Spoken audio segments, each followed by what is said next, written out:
তামাদি আইনের ৩ ও ৫ ধারার ভিতরে পার্থক্য কি? ৩ ধারা কোন ক্ষেত্রে প্রযোজ্য হবে? আদালতের কী ধরনের ক্ষমতা রয়েছে? ৫ ধারা কোন কোন ক্ষেত্রে প্রযোজ্য হবে? ৫ ধারার ক্ষেত্রে আদালত কী ধরনের ক্ষমতা অ্যাপ্লাই করতে পারেন সে সম্পর্কে বিস্তারিত আলোচনা করব আমার এই পর্বটিতে। তামাদি আইনের সবচেয়ে গুরুত্বপূর্ণ ধারা হলো ৩ এবং ৫।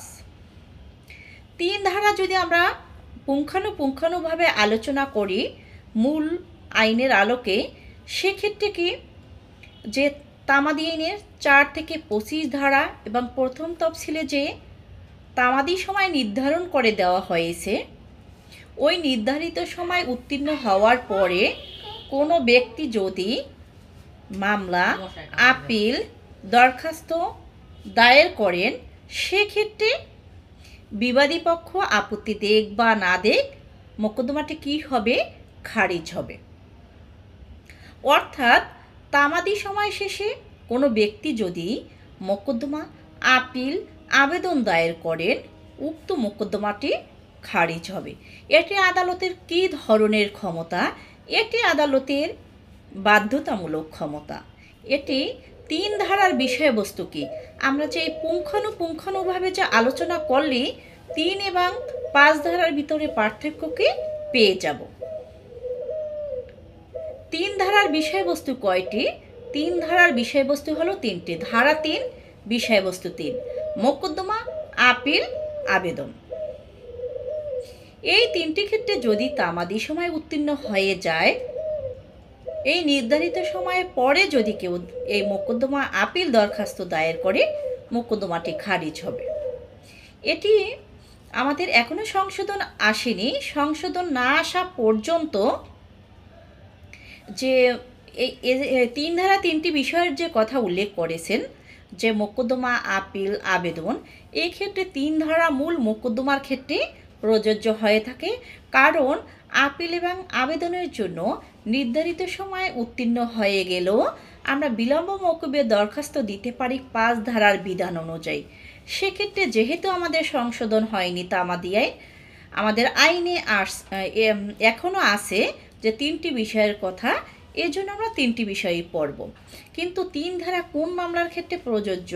মূল মোকদ্দমার ক্ষেত্রে প্রযোজ্য।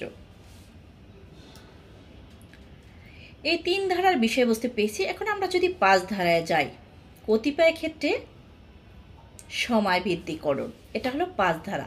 আমরা সংক্ষেপে যে বিলম্ব মওকুফ, যে আপিল, রিভিউ, রিভিশন, অনুমতির দরখাস্ত, অন্যান্য দরখাস্ত দায়েরের ক্ষেত্রে যে একটি নির্ধারিত সময় আছে, এই নির্ধারিত সময়ের উত্তীর্ণ হওয়ার পর যদি কোনো দরখাস্তকারী বা আপিলকারী যদি এই আপিল, দরখাস্ত, রিভিউ, রিভিশন, অন্যান্য দরখাস্ত যদি দায়ের করতে চান, সেক্ষেত্রে যথেষ্ট কারণ দেখিয়ে আদালতকে সন্তুষ্ট করে এই বিলম্ব মওকুফের দরখাস্ত কী করতে পারেন? আদালত মঞ্জুর করতে পারেন।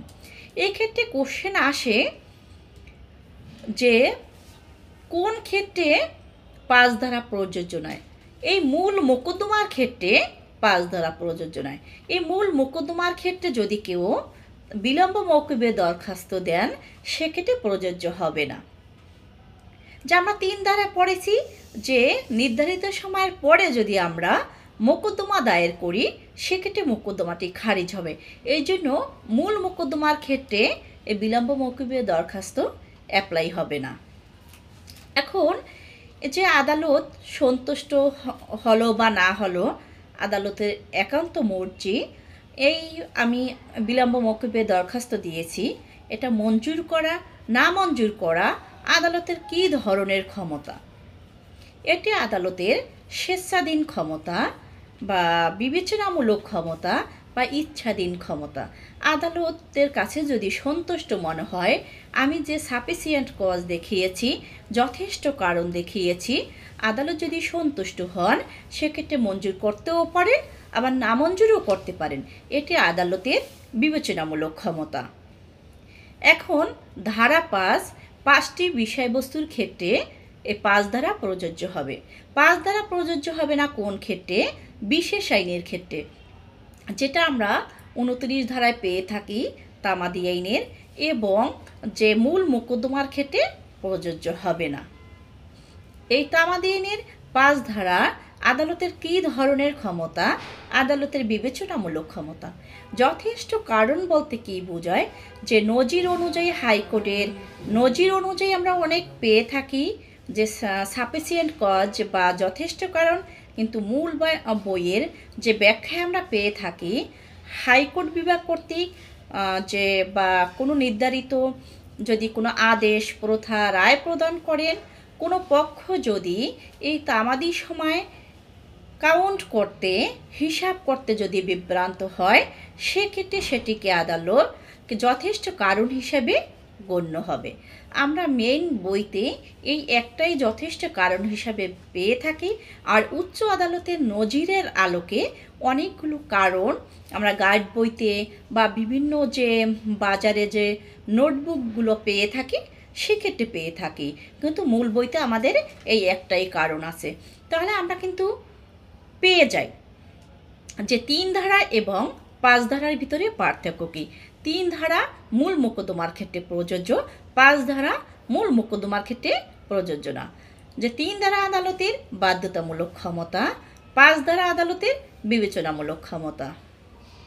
3 ধারার বিষয়বস্তু 3টি, 5 ধারার বিষয়বস্তু হলো 5টি। তারপরে যে 5 ধারার ক্ষেত্রে যে আদালত কিভাবে এটা মঞ্জুর করতেও পারেন, নাও করতে পারেন। আর 3 ধারার ক্ষেত্রে আদালত অবশ্যই মঞ্জুর করবেন, আর নির্ধারিত সময় উত্তীর্ণ হওয়ার পরে মামলাটি খারিজ হবে, আর নির্ধারিত সময় উত্তীর্ণ হওয়ার পরে বিলম্ব মওকুফে দরখাস্ত দায়ের করা যাবে। এখন এভাবে কিন্তু আমরা অনেকগুলো পার্থক্য পেয়ে থাকি। আশা করি সকলেই বুঝতে পেরেছেন। আমাদের এমসিকিউ, রিটেন, ভাইবা পরীক্ষার জন্য খুবই গুরুত্বপূর্ণ, এবং আপনার মামলা পরিচালনা করতে হলে এই বিষয় সম্পর্কে যদি ধারণা না থাকে, আপনার কখন মামলাটি খারিজ হবে, কখন আপনি বিলম্ব মওকুফে দরখাস্ত দিতে পারবেন, এই বিষয় সম্পর্কে আপনার অবশ্যই জানা দরকার। ভালো থাকবেন। আল্লাহ হাফেজ। যে কোনো সময় যে কোনো টপিক নিয়ে আপনাদের সামনে উপস্থিত হব। আসসালামু আলাইকুম।